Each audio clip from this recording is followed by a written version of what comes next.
Welcome to my channel साहित्य classes. So today आज हम लोग देखेंगे chronology history of English literature. ये क्लास देखने के बाद आपको और क्रोनोलॉजी को डरना नहीं है, हिस्ट्री ऑफ इंग्लिश लिटरेचर का, और आपको अच्छे से समझ में आ जाएगा कि chronology history of English literature का कैसे अटेम्प्ट करना है। इस वीडियो में आप लोगों को क्रोनोलॉजी के साथ हिस्ट्री ऑफ इंग्लिश लिटरेचर का डिटेल्स वीडियो रहेगा। ये पार्ट 1 होगा और पार्ट 2 और एक वीडियो में मैं ज़रूर लाऊंगी। सो आज पहले हम लोग शुरू से शुरू करेंगे एंग्लो सेक्सन पीरियड और ओल्ड इंग्लिश पीरियड। तो मेरी वीडियो स्टार्टिंग से एंड तक ज़रूर देखना। इस वीडियो आपको वेरी बेनिफिशियल हो सकता है यूजीसी नेट के लिए, सेट के लिए, गेट के लिए और एसएसबी एग्ज़ाम के लिए। सो मेरी वीडियो को ज़रूर लाइक करना, सब्सक्राइब करना मेरे चैनल को, और अपने फ्रेंड्स के साथ शेयर भी ज़रूर करना। सो देखते हैं फर्स्ट हम लोग कहाँ से शुरू कर रहे हैं और कैसे हम लोगों का क्रोनोलॉजी एग्जाम में हेल्प होगा हिस्ट्री ऑफ इंग्लिश लिटरेचर, इस वीडियो में हम लोग देखेंगे। So let's start students. First so Anglo sections और ओल्ड इंग्लिश पीरियड 670 to 1100। सो ये है आपका जब इंग्लिश अर्लीस्ट मतलब इंग्लिश लिटरेचर स्टार्ट होता है, एंग्लो सेक्शन। और यहाँ पे क्या होता है, 2 ट्राइब्स रहते हैं, एंग्लिश और सेक्शन, एंग्लिश एंड सेक्शन। दो क्या है, ये ट्राइबल्स हैं। और ये लोग कहाँ रहते थे, फर्स्ट स्वीडन और डेनमार्क के कोस्ट में रहते थे। और ये लोग बहुत एडवेंचरस, ब्रेव हैं और फियरलेस हैं। तो उस मतलब आपका जो डेनमार्क और जो स्वीडन का कोस्ट था उसको अपने पावर से अपने कब्जे में रखे थे उन लोग। एंड बाद में क्या होता है, इन लोग अपने गाना गाते हैं किसके ऊपर, बैटल गॉड्स, फिर हीरोज जैसे कि बियोल, ऐसे टाइप का उन लोग गाना गाते थे। और वहीं से आप लोगों का क्या होता है, लिटरेचर स्टार्ट होता है। और उसके बाद होता है उनका, जैसे अगर हम लोग देखेंगे बियोल, जैसे कि ओल्ड इंग्लिश पीरियड में पहला मैन्युस्क्रिप्ट है जो मतलब इंग्लिश लिटरेचर में पहला ये रूटीन हमको मिला है, और वहीं से कहते हैं इंग्लिश लिटरेचर स्टार्ट हुआ है। तो बियोल्फ एक ऐसा टेल है जो कि एडवेंचरस बियोल्फ के बारे में, जो हीरो है, और एक सैम्पटन स्लेयर ऑफ अ मॉन्स्टर है, उनके ऊपर ये बियोल्फ लिखा गया है। So the incident in this there are such a great references, allusions to great event of the fortunes, king and nations। और यहाँ से हम लोग मतलब बहुत सारा रेफरेंसेस और एल्यूजन्स लिया गया है। और एंग्लो सेक्सन पीरियड का क्या क्या कैरेक्टरिस्टिक्स था, जैसे कि एंग्लो सेक्सन पीरियड के लोग लव फॉर पर्सनल फ्रीडम, अपने पर्सनल फ्रीडम को ज़्यादातर पसंद करते थे। Responsiveness to nature and religion, love for womanhood, struggle for glory. They were full of emotions and aspiration. Then they loved music and songs. These are the characteristics of your, or characters, chief characters of your what, Anglo-Saxon period. Then important religious poet हैं cardamom and सेनेउल।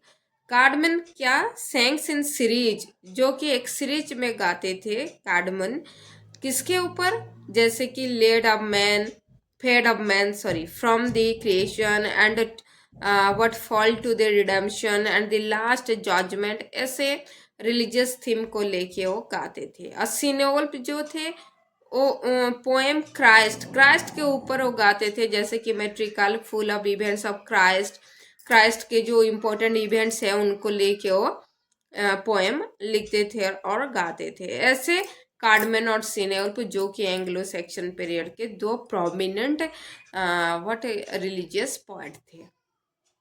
उसके बाद important प्रोच writer कौन कौन है? King Alfred great, then your Aelfric. So king Alfred the great जो क्या है, king Wessex के किंग हैं।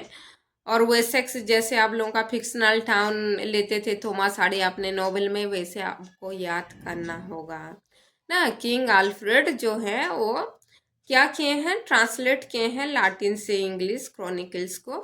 और अल्फ्रेड जो है वो प्रीस्ट हैं जो सरमन और शॉर्ट पोएटिक प्रोच लिखते थे। समझ में आया?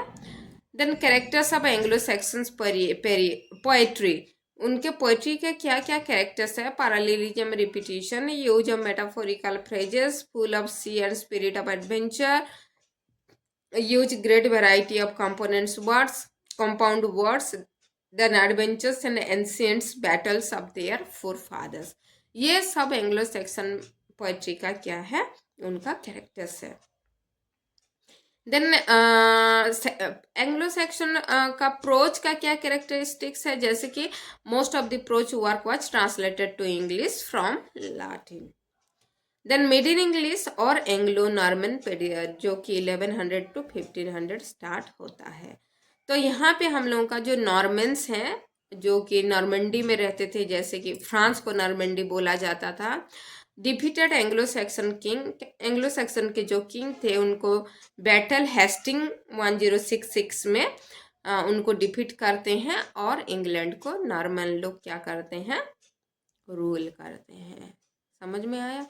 सो 1066 जो हेस्टिंग बैटल है ये एग्जाम में यूजीसी नेट में आ चुका है। इसको कॉन्क्वेस्ट ऑफ ग्रानाडा भी कहा जाता है।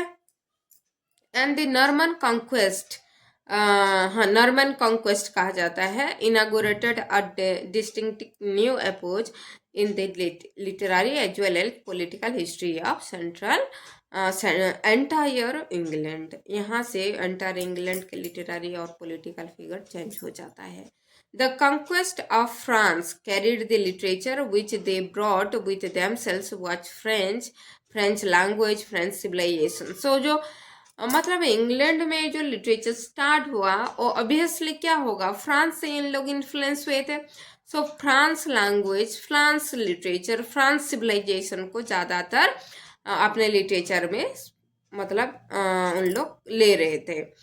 सो this literature consist of tales of love adventure from history of native background, then chivalry and spirit of romance blossomed, and new sympathy for women and poverty and adversity was felt. These are the important what the things about your Anglo-Norman period। Norman period जो कि 1100 से शुरू होता है और 1500 में and होता है। उनका कैरेक्टरिस्टिक्स क्या है? जैसे कि variety of themes, historical, religious, didactic and romantic का उन लोग थीम लेते थे अपने लिटरेचर के लिए, पोएट्री के लिए। Mingling of romantic and religious element, development of the rhymed metre, poetry had developed national element at the end of this period. Then supernatural elements are what are freely woven with the story. So these are all important characteristics of your Anglo-Norman period. Then main writers of this age, Anglo Norman period का जो important writers हैं कौन कौन हैं? William Langland, John Gower, Geoffrey Chaucer. So the age of Chaucer अभी आया, उसके बाद हम लोग का पहले एंग्लो सेक्शन पीरियड, फिर आपका जो मिडिल इंग्लिश होता है, मतलब एंग्लो सेक्शन को ओल्ड इंग्लिश पीरियड कहा जाता है, फिर मिडिल इंग्लिश जो कि Norman period, Anglo Norman period, फिर उसके बाद आपका एज ऑफ चौसर आते हैं। सो एज ऑफ चौसर में क्या होता है? It was the period of revival of literature. यहाँ से इंग्लिश लिटरेचर ज़्यादातर फोकस में आता है और शुरू हो जाता है उनका flourishing. So moreover era of departure of medievalism and part of an era rational inquiry, critical understandings. Then इनका फीचर्स क्या है? एज ऑफ चौसस का rise of national consciousness, the corruption in the church, ये सब अपने literature में दिखाया गया है एज ऑफ चौसर के लिटरेचर में। Decline of feudalism, rise of middle class and progress of trade, advancement towards new learning.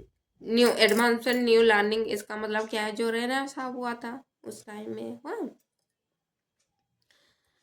So drama, drama form आया इस टाइम में, जैसे कि मिराकल प्ले, मोरालिटी प्ले। सो मिराकल प्ले ज़्यादातर बहुत पॉपुलर था। मिराकल का मतलब जैसे कुछ एक ड्रामा में कुछ मिराकिल हो जाता है, गॉड किसी को ब्लेसिंग दे देते हैं और पावरफुल बना लेते हैं, कुछ चमत्कार होता है, ऐसा टाइप का ड्रामा ज़्यादातर लोगों के बीच में पॉपुलर था। और मोरालिटी प्ले मतलब कुछ मोरल मिलेगा ड्रामा में, ये है आपका। सो इसमें जो ड्रामाटिस्ट थे विलियम लैंगलैंड, जो मतलब विलियम चॉसर, चॉसर के एज में कौन कौन थे, विलियम लैंगलैंड जो कि एक पोएट थे, सैटारिस्ट थे, satirist on the corruption of religious practices. Church में जो करप्शन हो रहा था इसको उन लोग हाईलाइट कर रहे थे, विलियम लैंगलैंड।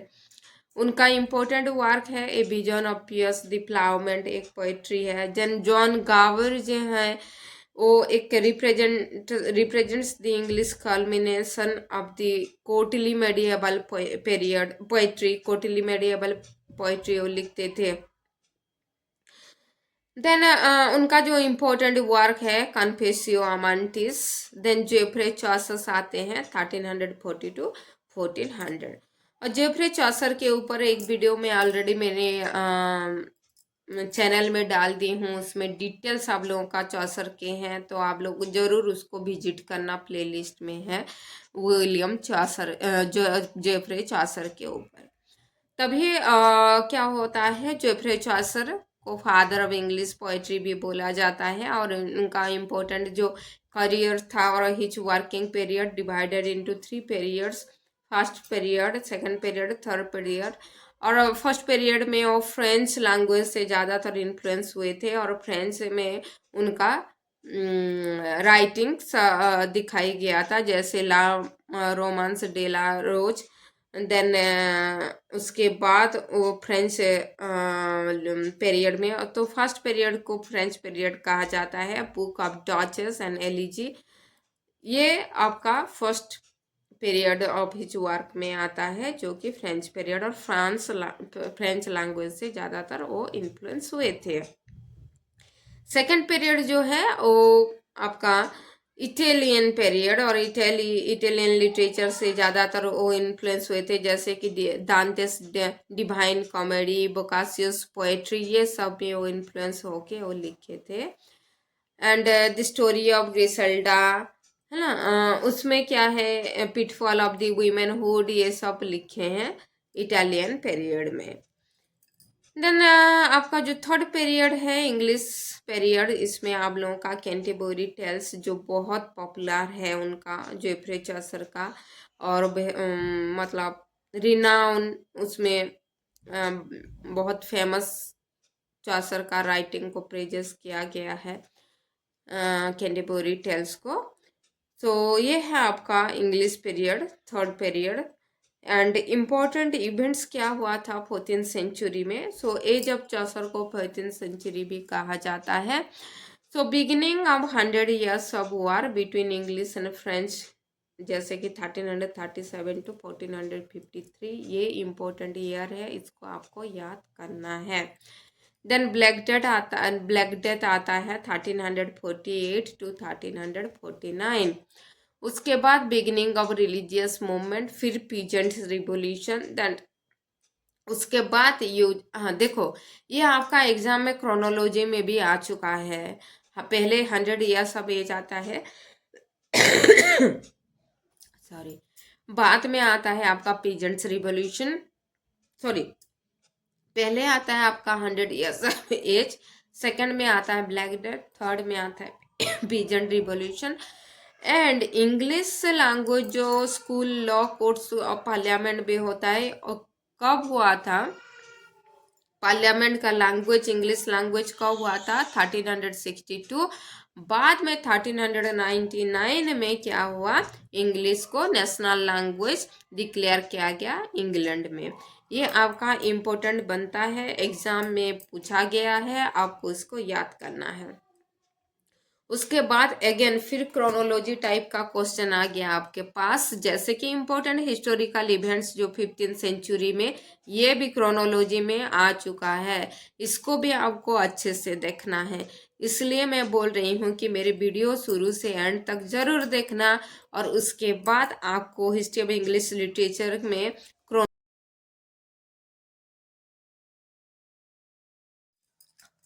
सो 15th सेंचुरी में यहाँ पर भी आप लोगों का क्या है ना, क्रोनोलॉजी आ गया है।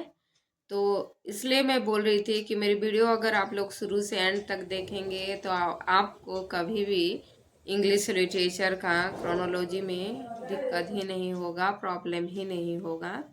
सो फर्स्ट आता है battle of Agincourt, then fall of Constantinople, Columbus discovered America, then Vasco da Gama discover Indian route, and it is called the barren period also. Then literary decline was due to political confusion, then revival of learning.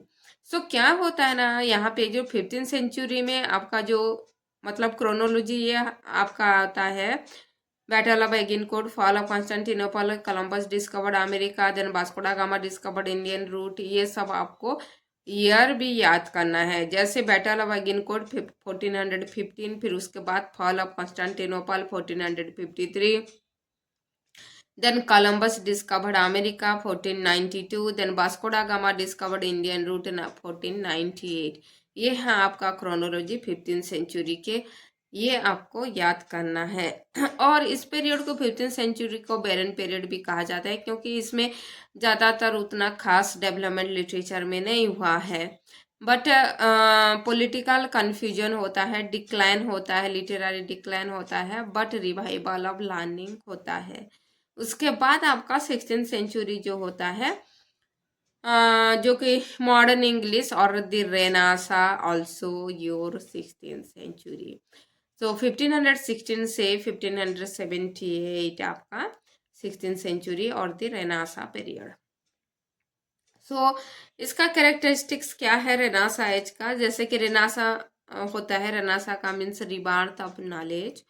फिर factors responsible for the new movement, then humanism, ये exam में आ चुका है। Humanism कौन से century में important characteristics है, ये क्वेश्चन में आ चुका है। डेवलपमेंट ऑफ प्रिंटिंग प्रेस होता है, cooperation of system of the astronomy, new geographical discovery, the reformation, these are the important characteristics. और एक बार ऐसा भी क्वेश्चन आया था, मतलब ऐसे उसमें वो 15th सेंचुरी का एक बैटल ऑफ एगिनकोर्ट और फॉल ऑफ कॉन्स्टेंटिनोपल, ये क्रोनोलॉजी में था, उसके साथ आपका प्रिंटिंग प्रेस डेवलपमेंट, ये भी क्रोनोलॉजी में था। तो इसको आपको अच्छे से देखना है। मतलब 15th सेंचुरी में battle of Agincourt, fall of Constantinople, मतलब कोलंबस इंडिया मतलब America discover, then Vasco da Gama, ये 15th सेंचुरी। और आपका जो प्रिंटिंग प्रेस है ये आपका 16th सेंचुरी, इसको याद करना है। फिर रेनासा का इंपॉर्टेंट कैरेक्टरिस्टिक्स क्या है, rise of nationalism, spirit of adventures, a believe in dignity of man, love for beauty and sensuousness, ये आपका important characteristics. Then some minor writers of Renaissance, Renaissance के माइनर राइटर क्या है, sir Thomas मोर, जो कि utopia के लिए बहुत ज़्यादा फेमस है, Utopia, understand. So Thomas More का जो राइटर मीन्स वर्क है of the dignity of man, 1486, encomium Moriae 1507, जो कि लाटिन वर्क है, dedicated to his friend. Then Utopia based on Aristotelian republic, then history of king Richard third, ये है आपका sir Thomas More के works. Then sir Thomas Wyatt, जो कि sonnet के लिए ज़्यादातर इम्पोर्टेंट हैं, और ये हेनोई जो लाटिन है वहाँ से इन्फ्लुएंस हुए हैं और ट्रांसलेटेड सोनेट्स ऑफ पेट्रास, जो पेट्रास के सोनेट्स को भी ट्रांसलेट किए हैं sir Thomas Wyatt. Then next one the earl of Surrey, जो कि he wrote songs and sonnets, Henry third, Virgil, fall of Troy in Aeneid 2, ये है आपका ऑल ऑफ सॉरी के राइटिंग्स। देन रिलीजियस प्रोच यहाँ पे डेवलप्ड हुआ था, जो कि बाइबल ट्रांसलेशन हुआ था, जो इम्पोर्टेंट है, English authorized version. Then instructive prose to say something advisedly to anyone. So prose instructive prose भी लिखना शुरू हुआ है ये इसमें, इस पीरियड में। देन ले मार्टे डार्थर जो राइटर्स हैं वो 15th सेंचुरी प्रोच राइटर हैं। सो उनका वर्क्स है the prince, the governor, the courtier, the school master. The next one sir Thomas Elyot, जो कि he wrote his governor in 1531 at Wesley fall, and dedicated to Henry III due to his work. Henry III praised and he made Eliot an ambassador. So Henry जो third हैं उनको ambassador बना लेते हैं Thomas Elyot को, because of his writing. So उनका important work है the governor 1531। So next writer हैं जो कि Roger Ascham, who wrote the Auxopholies in 1545 and dedicated to Henry VIII, which earned him a pension. तो उनका जो आयोक्सोफियोलस जो है 1545 में वो जो लिखे हेनरी VIII को डेडिकेटेड करके, उसके बाद उनको पेंशन, मतलब जिसके लिए कि वो पेंशन अर्न कर पाए। So Ascham became tutor in 1548 to Princess Elizabeth and served Queen Mary and Elizabeth as a Latin secretary. So drama of the period, mystery play, जो कि mystery play ज़्यादातर इसमें लिखा जाता था। देन जो मिस्ट्री में भी derived from the two words metier French और ministerium Latin, mean craft of mysterium Latin performed in churches. Then miracle plays are plays which are based on the saints' miracles like Hazrat Noah, and it is performed in the churchyards. Sacrifice of Hazrat X, story of AVL and Abraham, ये आपका miracle play था। Then morality play, जो कि 15th और 16th century में traveller companies था। The castle of perseverance 1405 is a spectacle with a castle of 36 and it is performed in a large arena. Or morality plays are the plays in which at the end of the performance a moral lesson or advice are there. Understand? So this is what your morality plays. Then the first English comedy play was Ralph Roister by Nicholas Udall 1504 to 1556, जो कि बहुत ज़्यादा important है first comedy.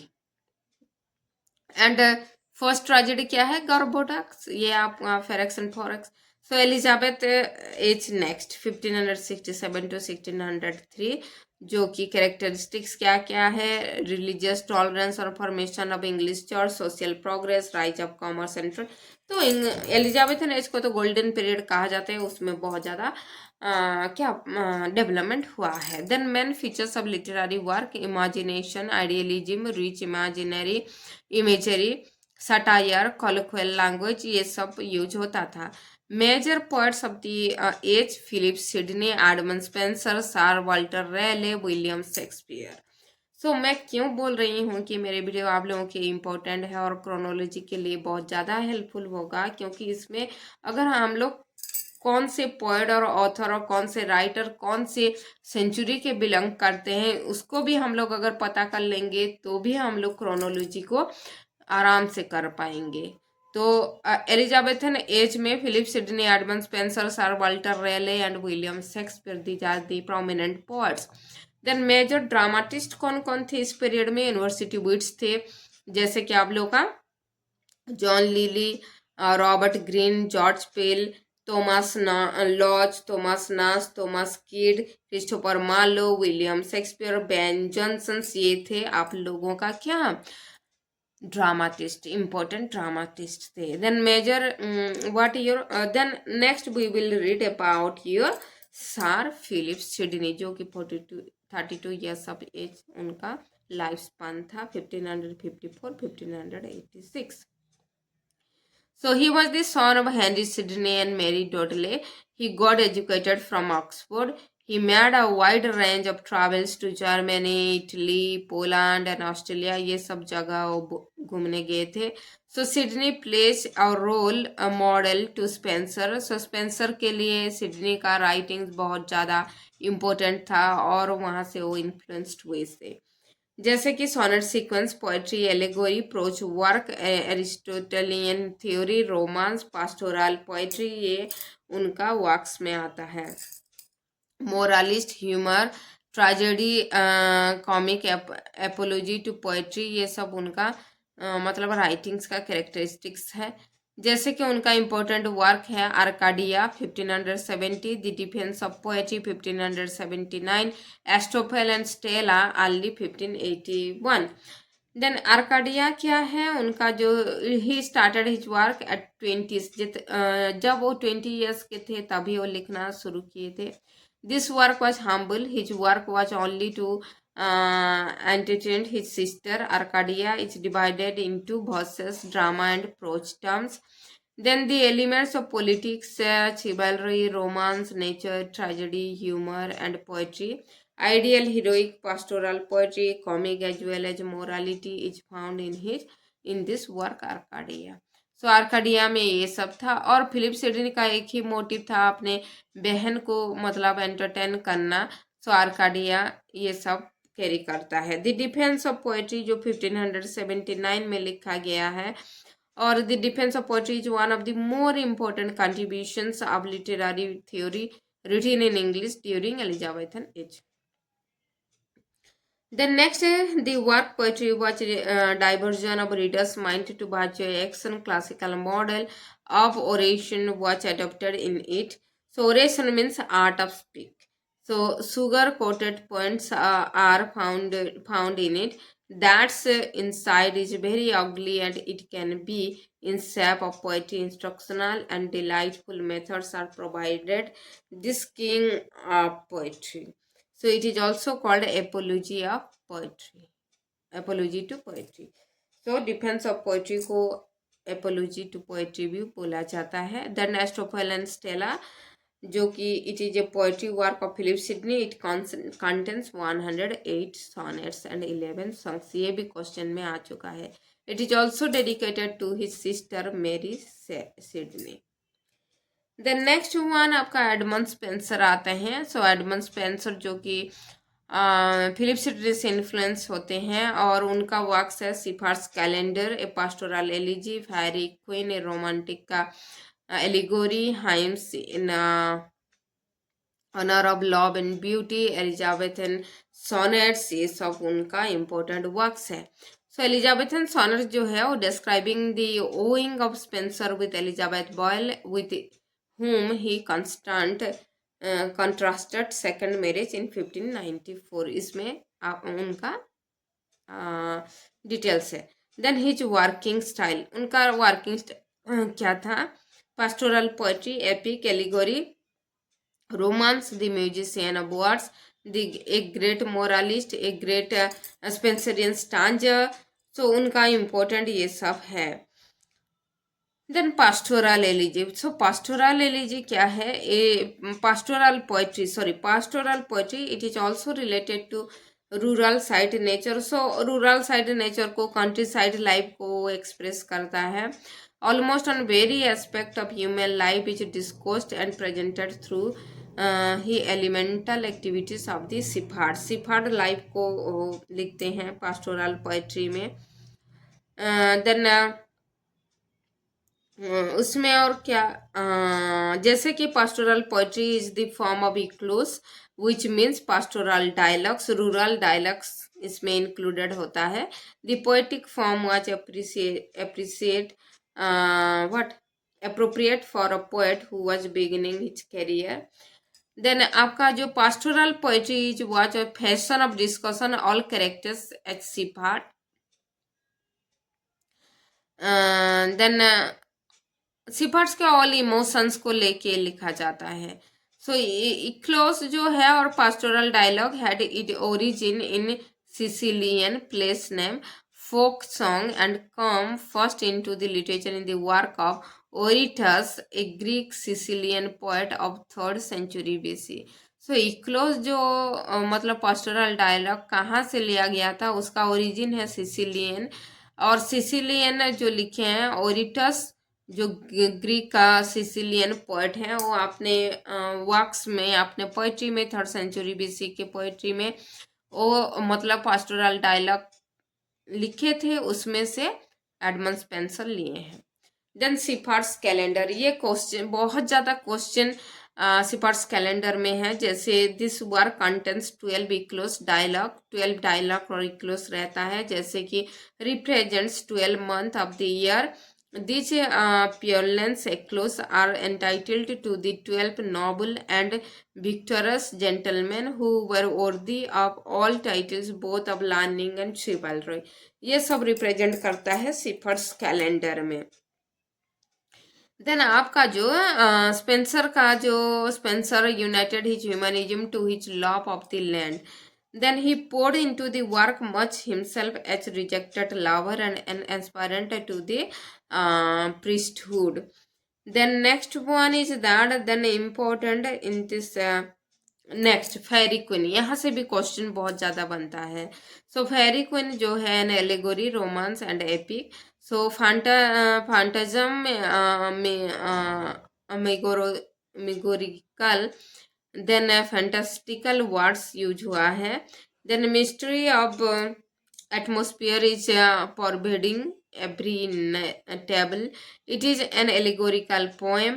Then इसमें जो है characters किसको represent करता है, ये आपका बहुत ज़्यादा इम्पोर्टेंट क्वेश्चन बनता है। Knight round table also called red table, certain characters as symbolic. Poem is also an epic, some epic characters are emotional, the grand poor, myth, historical hero, knight had a fight with evils to reach the monster। ये सब important मतलब event है उसमें। Then again it is he is a painter of word and musician of magical। he wrote this poem in the 9-line stanza which was became the famous artistic work of Edmund Spenser। 9-line stanza वो लिखे हैं। Then आपका जो the characters types of virtue, monk and friar are types of chords, ploughman, individual trade, vice and virtue, ये सब उसमें characters हैं। Then it was a moralist as well as all the characters design for moral represent. So मतलब एक character एक moral को represent करता है, ऐसा उसमें है। जैसे कि आप लोग देख सकते हैं कौन सी कैरेक्टर किसको रिप्रेजेंट करते हैं। क्वीन ग्लोरियाना, क्वीन एलिजाबेथ, ये क्वेश्चन में आया है, ये क्वेश्चन में आ चुका है और ये आएगा भी, तो इसको आप लोग ज़्यादातर फोकस करना चाहिए। क्वीन ग्लोरियाना, क्वीन एलिजाबेथ को। सी ड्रैगन जो stand for monster, lady Una truth for monster, dwarf जो common sense, as humanity, Archimago hypocrisy, red cross knight stand for virtue holiness, lamb innocence, ये क्वेश्चन में आता है। Then it has personal, political, social and moral, religious allegory है। और जैसे कि queen Elizabeth भी स्पेंसर के राइटिंग को बहुत ज़्यादा प्रेज किए हैं। देन नेक्स्ट वन इज आपका जो एलिजाबेथन ड्रामाटिस्ट कौन कौन है, उसमें आता है आपका university wits. So university wits कौन कौन है, John Lyly, Robert Greene, George Peele, Thomas Lodge, Thomas Kyd, Thomas Nashe and Christopher Marlowe. So John Lyly जो है एलिजाबेथन ड्रामाटिस्ट हैं, यूनिवर्सिटी वीट में आते हैं।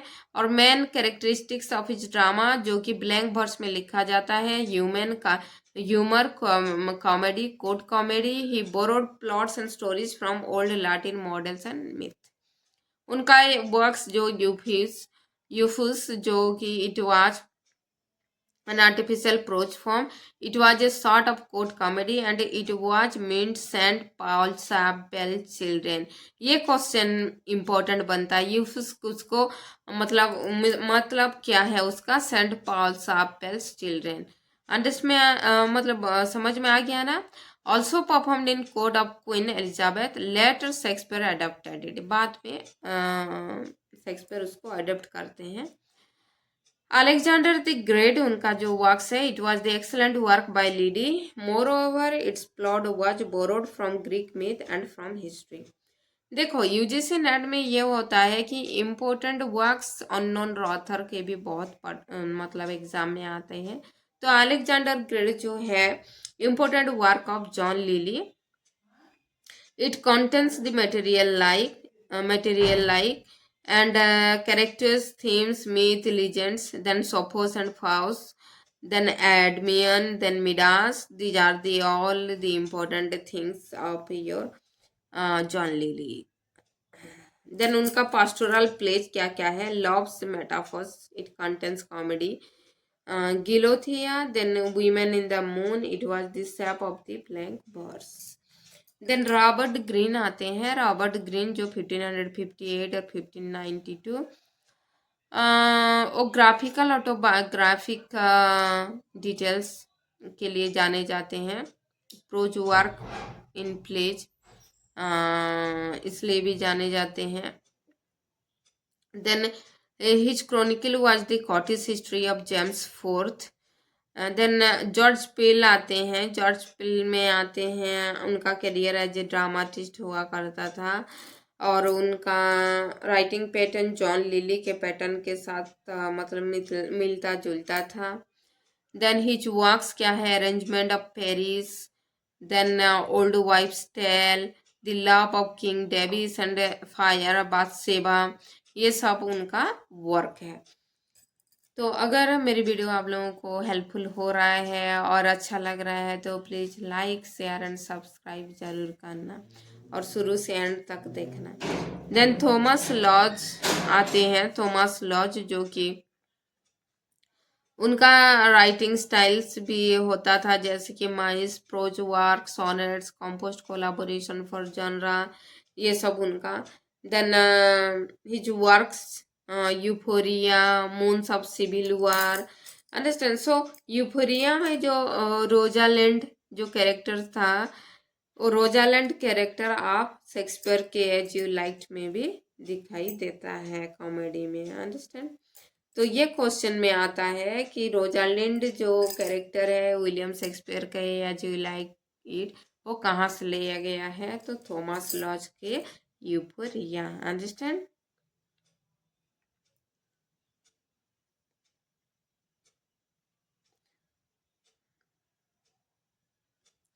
Next Thomas Kyd. So Thomas Kyd के अगेन वो bible was also written by Thomas Kyd और उनका जो स्पेनिश ट्रेजेडी है इसलिए थॉमस किट बहुत ज़्यादा फेमस है उनका वो राइटिंग। फिर थॉमस नास आते हैं। Summers last will and testament उनका फेमस वर्क है। देन ए पिकारेस्की टेल है जो कि वो भी बहुत ज़्यादा फेमस है उनका राइटिंग। देन क्रिस्टोफर मार्लो आते हैं। क्रिस्टोफर मार्लो जो कि आपका टेम्बुलेन 1 एंड 2 लिखे हैं। फिर ये शेक्सपियर के प्रेडिसेसर हैं क्रिस्टोफर मार्लो। फिर जियो माल्टा आता है। Doctor Faustus, so doctor Faustus के लिए तो बहुत ज़्यादा वो जाना जाते हैं। सो जैसे कि doctor Faustus sold his soul to Mephistopheles. Doctor Faustus से बहुत ज़्यादा क्वेश्चन आपके एग्जाम में आते हैं। Then what Edward second. So these are the important things up to your 16th century of history English literature. So in the next video we will read the next other centuries and I think it will helpful for your examination. यहाँ पे मैं details दी हूँ history of English literature का, तो आप लोगों को ज़रूर हेल्पफुल होगा अपने एग्ज़ाम के लिए। तो मेरे वीडियो को please like share and subscribe जरूर करना। Thank you for watching my video. Bye bye.